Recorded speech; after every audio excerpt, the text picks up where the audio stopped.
మీకు తెలుసా సంక్రాంతి పండుగ ఎందుకు జరుపుకుంటారో? సంక్రాంతికి సంబంధించిన కథ శ్రీమద్ భాగవతం దేవి పురాణాల్లో ఉంది.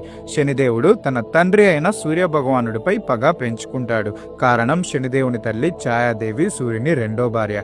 కానీ సూర్యుడు తన మొదటి భార్య సంజనాదేవి కుమారుడైన యమరాజును ఎక్కువగా ప్రేమించేవాడు. ఈ వివక్ష చూసి శని కోపంతో సూర్యుడిని కుష్టివ్యాధితో శపిస్తాడు. తండ్రి బాధను చూసిన యమరాజు సూర్య భగవానుడిని రక్షించటానికి కఠిన తపస్సు చేస్తాడు. తరువాత కోపంతో సూర్యుడు శనికి సంబంధించిన కుంభరాశిని దహనం చేస్తాడు.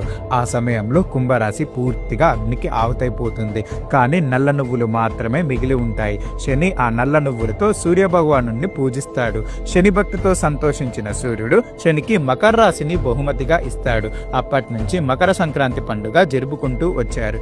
ఇంకా సంక్రాంతి పండుగకు సంబంధించిన మరికొన్ని పురాణ కథలు కూడా ఉన్నాయి. వాటి కోసం మా ఫుల్ వీడియో యూట్యూబ్ ఛానల్లో ఉంది, వెళ్ళి చూడండి. Thank you.